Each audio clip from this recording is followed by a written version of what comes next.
The ability to have somebody who is kind of epitomizes what you think your country stands for. It does help, and we're very grateful for this opportunity. But I'm also very grateful for our speakers today. Princess Anne just drew a line in the sand, and Camilla's family just walked right into a trap. A historic palace scandal has erupted after Anne forced Camilla's daughter to hand back a hidden sapphire treasure belonging to the late queen. The level of greed uncovered in this single confrontation has left senior royals absolutely stunned. This goes way deeper than missing family heirlooms. It is a direct war for power behind the throne. Stay tuned, because the evidence is coming to light right now. The discovery that started everything. There are things inside the British royal family that are never supposed to leave certain rooms. Not the grand ceremonial pieces that appear in official portraits and state occasions.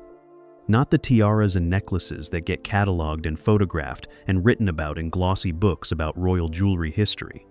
But the other things, the personal pieces. The ones that exist outside the formal inventories. The ones that were never meant to be part of any public record because the woman who owned them never intended them to be anyone else's business. Queen Elizabeth II understood better than anyone alive what it meant to live a life where almost nothing was truly private. She had spent 70 years on the throne, navigating the impossible tension between public duty and personal sovereignty. She had learned, over decades, how to protect the things that mattered most to her from the institutional machinery that surrounded her life, and that had a habit of absorbing everything it touched. She kept certain things hidden, deliberately, carefully, and with the full understanding that the people she trusted to know about them were a very small and very specific group. The Sapphire collection was one of those things. And when it was discovered missing from the place where Elizabeth had kept it for over 30 years, the person who noticed first was not a courtier or a member of the palace staff. It was not a jewelry archivist conducting a routine inventory. It was not a senior aide flagging a discrepancy in a formal record. It was Anne. Princess Anne, the Princess Royal, the second child of Queen Elizabeth II, and the person who, by the assessment of almost everyone who has worked inside the royal family over the past 5 decades, knew her mother more completely than any other member of the family. Not because she was the most celebrated or the most publicly prominent of the Queen's children, but because she was the most like her. In temperament, in discipline, in the fierce and unsentimental commitment to duty that defined Elizabeth's entire public life and much of her private one. Anne knew where her mother kept things. She knew the rhythms of the private household in a way that went beyond what any staff member or courtier could ever fully replicate. She knew which rooms held which pieces. She knew what was supposed to be where. And she knew, with the kind of certainty that only comes from decades of intimate familiarity, when something was missing that should not be. The discovery happened in the early weeks of 2026. Anne was at Windsor Castle, conducting what sources close to her describe as a personal review of her mother's private quarters. This was not an official exercise. It was not sanctioned by any formal institutional process. It was something Anne had been doing periodically since Elizabeth's death in September of 2022. A private act of guardianship from a daughter who had never fully accepted the idea that her mother's most personal possessions should be left entirely to the management of institutional processes that she did not entirely trust. What she found when she went to the specific location where the Sapphire collection had been kept for decades was an absence. The pieces were gone. Now understand what that absence meant in context. The Sapphire collection was not the kind of thing that gets moved casually. It was not part of any rotation of royal jewelry. It was not something that got sent out for cleaning or repair without a very specific and very documented process. It lived in one place. It had lived in one place for as long as Anne could remember. And the only people who knew it existed, let alone knew where it was kept, were a handful of individuals whose connection to Elizabeth's private life was intimate enough to have been trusted with that knowledge. The circle of people who could have moved those pieces was very small. Anne began asking questions immediately, quietly at first, the way she always begins, without drama and without accusation, but with a precision and a persistence that people who know her describe as one of her most formidable qualities. She does not make noise when she is looking for answers. She simply keeps looking until she finds them. What she found over the course of several days of careful and methodical inquiry pointed in a direction that was deeply uncomfortable. the trail led not to a staff member, not to a courtier who had overstepped their authority, not to any of the institutional actors who might have had legitimate, if unauthorized, reason to handle the Queen's private pieces. It led to Camilla's household. More specifically, it led to a name that had no business being connected to Queen Elizabeth's most private and most carefully protected personal collection. A name that had come to occupy a position of access and proximity within the palace that many people inside the institution had quietly questioned for some time, but that nobody had yet been willing to challenge directly. That name was Laura Lopes, Camilla's daughter. A woman who had spent the years since Charles became king in 2022, gradually expanding her presence and her influence within the royal household in ways that had generated unease among senior figures who understood what appropriate boundaries looked like and had watched those boundaries being tested with increasing frequency. The moment Anne connected Laura Lopes to the missing Sapphire collection, the situation moved from a quiet personal inquiry to something considerably more serious, because what Anne had uncovered was not a misunderstanding. It was not an administrative error or a well-intentioned but unauthorized relocation of pieces that someone had assumed were available to be moved. It was something that demanded a direct response, and Anne, being Anne, was already preparing to deliver one. What happened next would become one of the most talked about confrontations inside the royal family in years: Queen Elizabeth's hidden treasure. To understand why the missing Sapphire collection matters as much as it does, you have to understand what it actually was. Not just in terms of its monetary value, though that value is considerable. Not just in terms of its historical significance, though that significance is deep and well documented, but in terms of what it represented to the woman who owned it. Because the Sapphire collection was not simply jewelry to Queen Elizabeth II, it was memory, it was history. It was a physical record of a life and a lineage that she had spent decades protecting, with the same fierce and quiet determination she brought to every other aspect of her role. The collection had its origins in the early years of the 20th century. The centerpiece was a sapphire and diamond brooch that had been a personal gift to Queen Mary, Elizabeth's grandmother, from Tsar Nicholas II of Russia in 1908, during a state visit that marked one of the last significant moments of warm diplomatic contact between the British and Russian royal houses, before the First World War shattered both the fatal political landscape and the personal connections that had bound Europe's royal families together for generations. Queen Mary was known for many things inside the royal family: her formidable bearing, her absolute commitment to the dignity of the crown, her extraordinary collection of jewelry accumulated over decades with a single-mindedness that became legendary within royal circles. But she was also known for something that is less often discussed publicly: her instinct for identifying which pieces carried a significance that went beyond their material value, which pieces embodied something about the history of the family that made them worth protecting with particular care. The sapphire brooch was one of those pieces. Mary passed it privately to her daughter-in-law, the future Queen Elizabeth, the Queen Mother, in the 1930s, not through any formal process, not as part of any documented transfer of royal property, but as a personal act between two women who understood the weight of what they were carrying and who trusted each other with the responsibility of that weight. The Queen Mother added to the collection over the following decades: a sapphire and pearl necklace acquired in the 1940s, a pair of sapphire drop earrings that had belonged to Queen Victoria and had passed through 3 generations of royal women before reaching her, a sapphire ring of extraordinary clarity that had been a gift from King George VI on the occasion of their wedding anniversary in 1948. Each piece added a layer to a collection that was becoming, piece by piece, a private history of the women who had carried the weight of the British crown across more than a century. When the Queen Mother died in March of 2002 at the age of 101, the Sapphire collection passed to Elizabeth. And this is where the story takes its most significant turn, because Elizabeth did not incorporate the collection into the formal royal jewelry inventory. She did not submit it to the processes of documentation and cataloging that govern the management of the crown's official jewelry holdings. She kept it separate, deliberately and knowingly separate, in a private location within Windsor Castle that was known only to the handful of people she trusted completely. Royal jewelry historian and author Leslie Field, who spent years researching and documenting the crown's official jewelry holdings, noted in a privately circulated analysis in 2023 that there were known gaps in the formal inventory of pieces that had belonged to the Queen Mother. Pieces that senior figures within the royal household acknowledged existed, but that had never been formally recorded as part of any official collection. The sapphire pieces were among those gaps. Elizabeth's decision to keep the collection outside the formal inventory was not accidental or casual. It was a specific and considered choice made by a woman who understood exactly what she was doing and why. The formal royal jewelry inventory is an institutional document. It belongs, in a very real sense, to the crown rather than to any individual.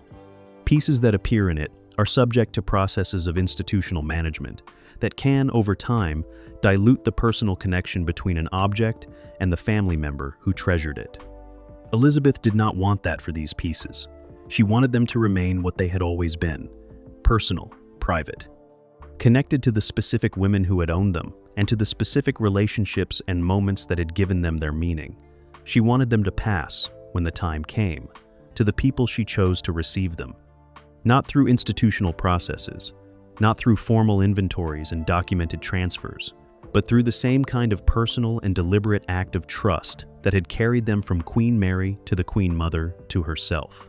Sources close to Elizabeth's private household have confirmed that, in the final years of her life, the Queen made her intentions regarding the sapphire collection known to a very small number of people.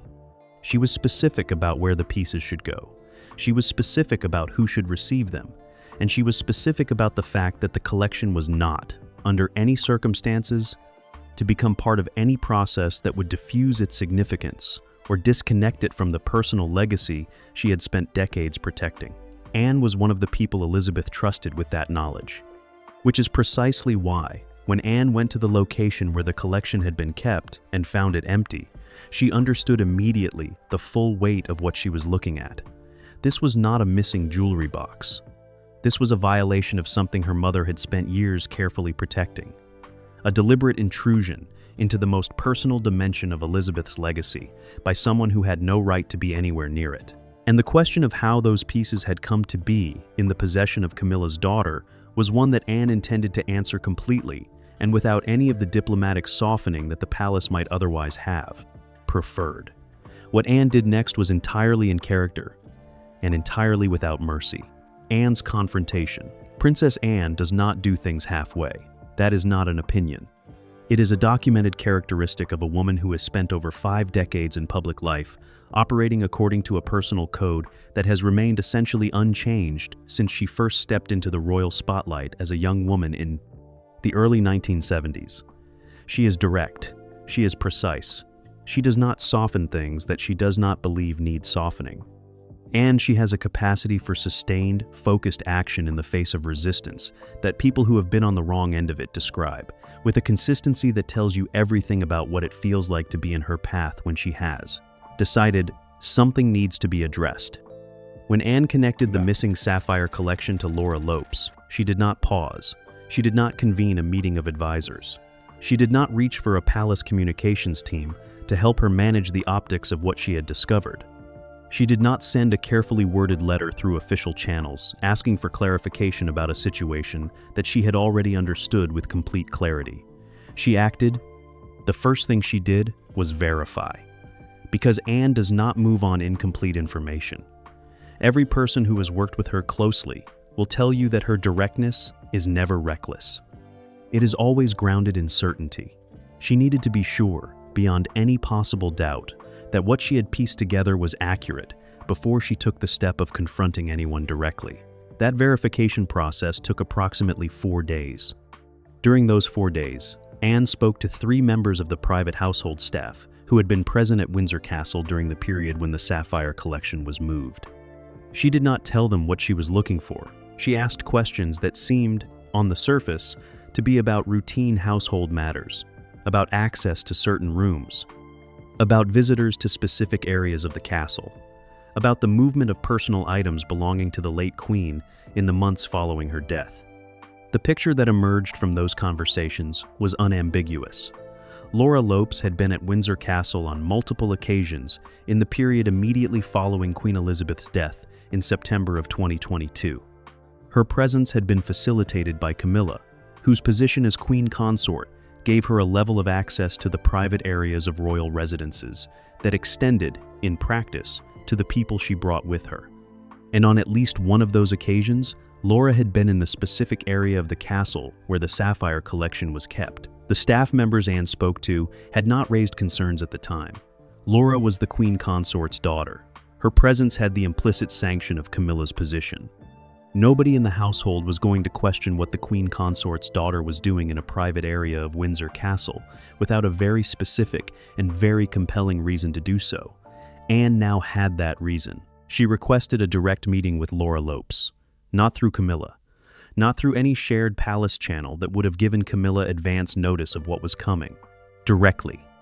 A request that went to Laura personally, and that made clear, in the careful but unmistakable language that Anne uses when she wants to be understood completely, that the meeting was not optional. The meeting took place at Windsor in the second week of February 2026. Sources who have been briefed on what happened in that room describe it as one of the most uncomfortable exchanges anyone connected to the royal family has witnessed in recent memory. Anne arrived without aides, without advisors, without any of the institutional support structure that might have softened the atmosphere or given the meeting the quality of a formal proceeding rather than what it actually was. A direct reckoning between a daughter protecting her mother's legacy and a woman who had taken something that was never hers to take. Anne laid out what she had found, methodically. Without emotion and without dramatization, she described the collection. She described its history and its significance. She described what she knew about its disappearance. And she described, with a precision that left no room for alternative interpretation, the trail that had led her to this meeting. Laura's response, according to sources, was initially defensive. There were suggestions that the pieces had been given rather than taken, that there had been some form of understanding or arrangement that legitimized their transfer, that the situation was more complicated than Anne's account of it suggested. Anne did not engage with any of that. She was not there to negotiate. She was not there to hear an alternative version of events that might allow the situation to be reframed in a way that was more comfortable for the people involved. She was there for one reason and one reason only. She wanted the collection returned, completely, without conditions, and within a time frame that she specified in the meeting. What happened in the final minutes of that exchange is the part that sources describe with the most consistent sense of impact. Anne made something clear to Laura that went beyond the immediate question of the Sapphire collection. She communicated, in terms that were quiet but absolutely unambiguous, that the access and the proximity that Camilla's family had enjoyed within the royal household since Charles became king in 2022 was not an entitlement. It was a privilege, and privileges that were abused did not survive the discovery of that abuse. Laura left the meeting without the pieces, and within 72 hours, the Sapphire collection had been returned to Windsor Castle. But the return of the collection was not the end of this story. It was the beginning of a much larger reckoning. Because what Anne had uncovered in those 4 days of careful verification went considerably further than a missing jewelry collection. It pointed to a pattern. A sustained and deliberate pattern of behavior within Camilla's household that raised questions far more serious than the disappearance of any single set of pieces, however historically significant those pieces were. And those questions were now impossible to put back in the room where they had been hiding. Camilla's daughter and the impossible position. Laura Lopes is not a name that appears regularly in the mainstream coverage of the British royal family. She does not carry a royal title. She does not carry out official royal duties. She does not appear on the balcony at Buckingham Palace during state occasions or represent the crown at formal engagements. By the official definitions of the institution, she is a private individual, the daughter of the Queen Consort from her first marriage, someone who exists adjacent to the royal family rather than within it. But adjacency, inside the British royal family, is its own kind of power. And the adjacency that Laura Lopes has occupied since her mother married King Charles in April of 2005 has given her a level of access and proximity to the inner workings of the monarchy that very few people outside the institution fully appreciate. Laura was born in 1978. She is the daughter of Camilla and her first husband, Andrew Parker Bowles, the cavalry officer whose marriage to Camilla ended in divorce in 1995 after a union that had been complicated, to put it diplomatically, by the sustained presence of Charles in Camilla's life throughout its duration. Laura grew up in the particular social world that her parents occupied: country houses, aristocratic networks, the kind of English upper-class milieu where connections to the royal family were not unusual, and where the boundaries between private life and institutional proximity were always somewhat porous. When Camilla became queen consort in September of 2022, Laura's position changed in ways that were subtle but significant. She did not receive a formal role. There was no announcement, no official appointment, no documented expansion of her access to royal residences or royal resources. But the practical reality of her mother's new position meant that the doors that had always been partially open to her through Camilla's long connection to Charles were now open considerably wider. She was at royal residences more frequently. She was present at private family gatherings that were organized around the king and queen consort's household.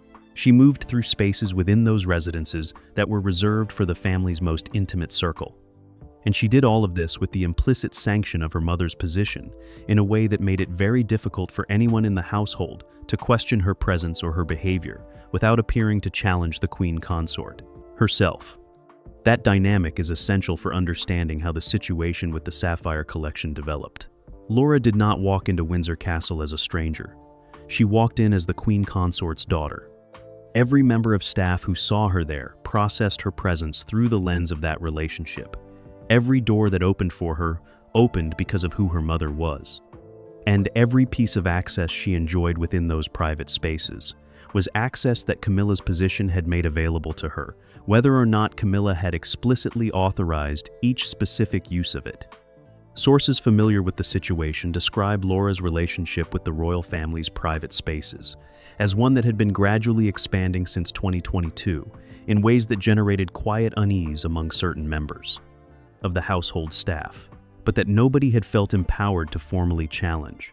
There were questions, raised in the margins of conversations rather than in any official forum, about the frequency of her visits to certain areas of royal residences, about the items she had been seen handling or removing during those visits, about whether the access she enjoyed reflected any formal understanding within the family, or whether it was simply the practical consequence of her mother's position being interpreted as broadly as possible.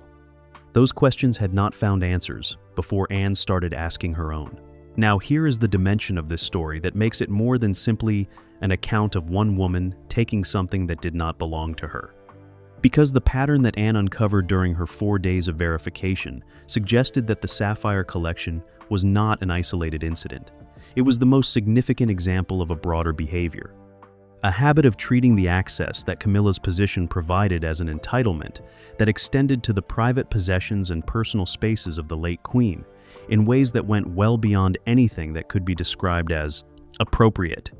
Multiple sources have confirmed that Anne's inquiries turned up references to other items, personal objects belonging to Elizabeth that had been moved, handled, or in some cases removed from their proper locations during the period following the queen's death. None of these other items carried the historical significance of the Sapphire collection, but their collective presence in the picture that Anne was assembling pointed to something systematic rather than opportunistic.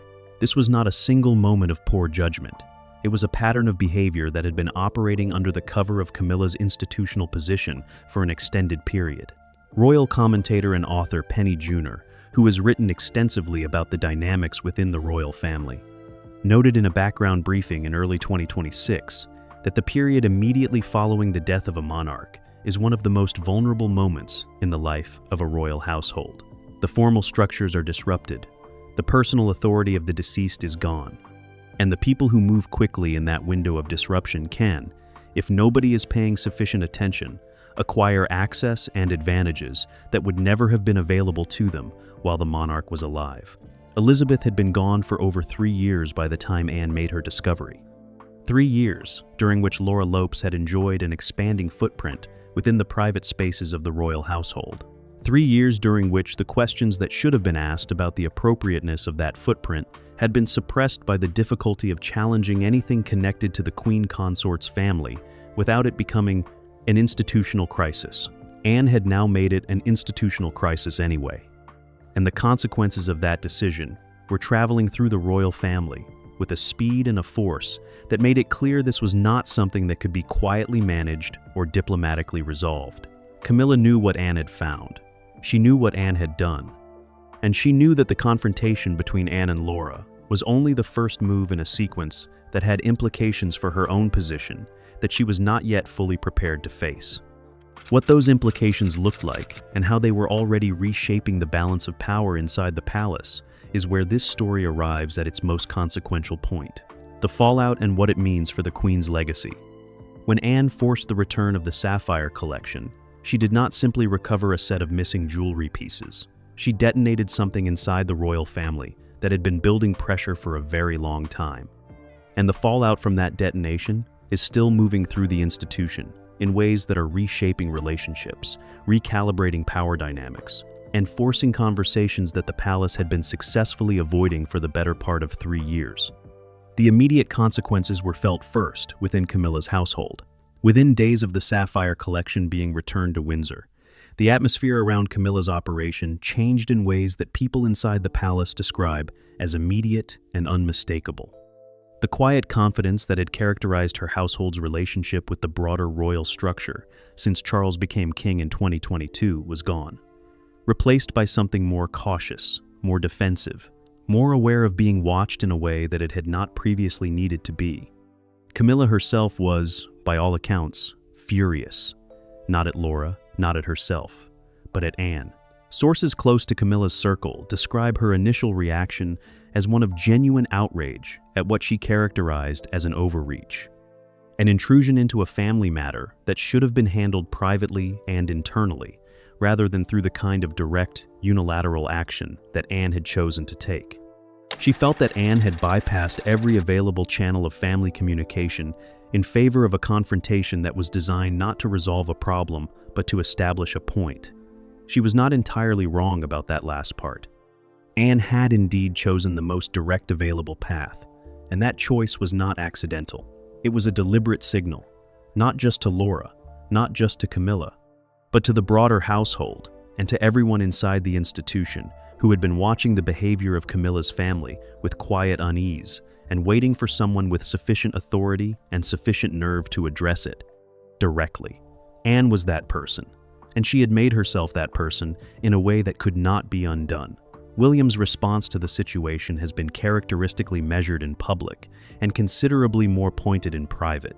Sources close to the Wales household confirm that William was briefed on what Anne had discovered and what she had done within a very short time of the confrontation taking place.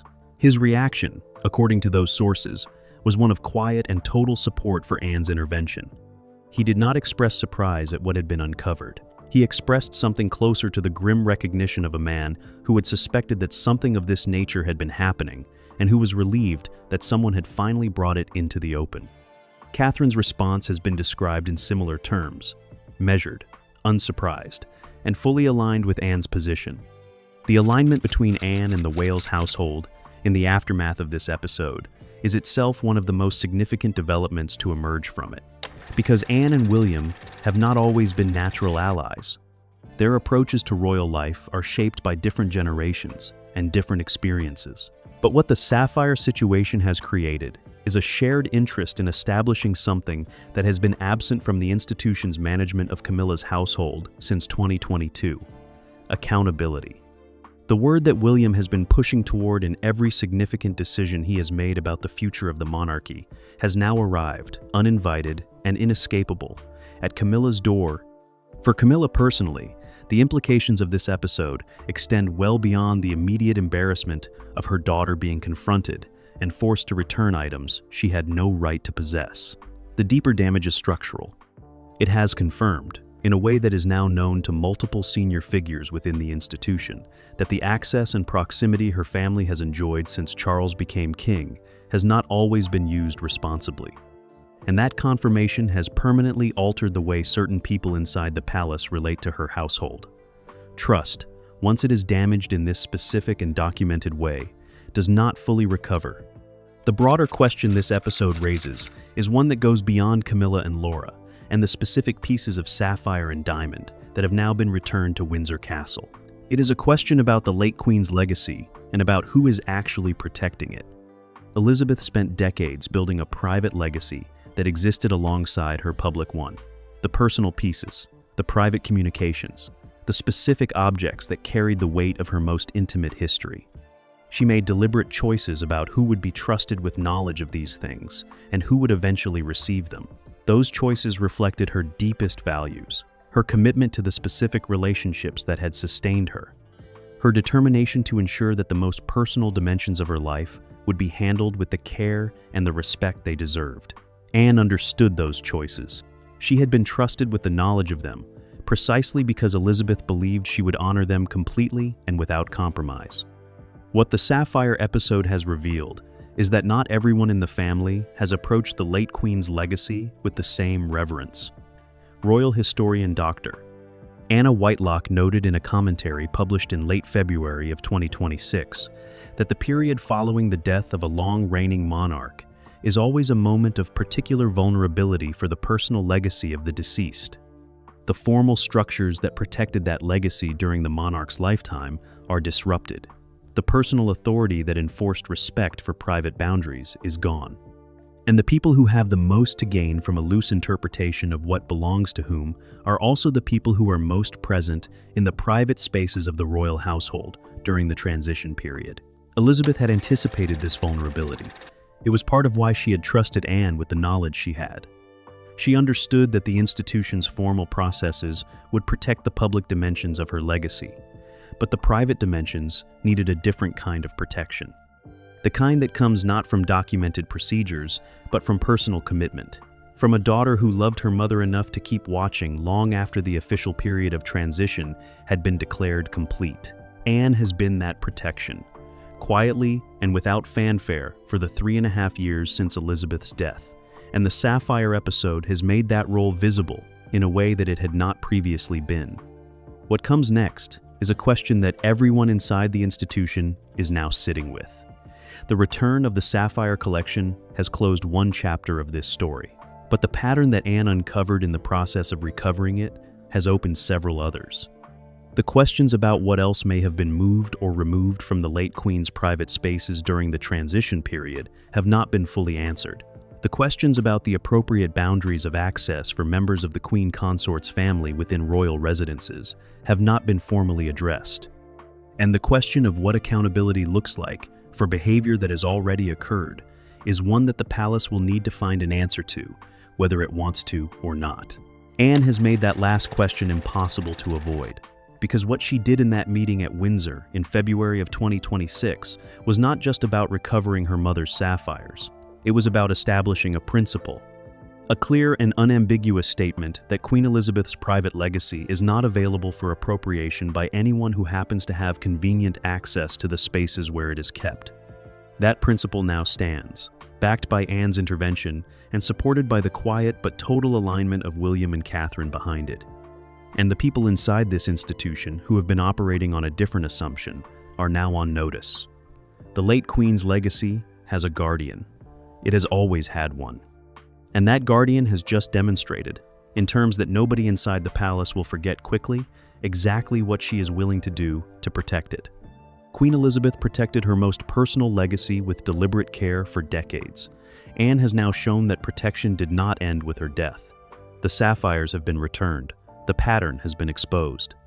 And the message from the most formidable woman in the royal family has been delivered. Nobody is above accountability. Drop your thoughts in the comments.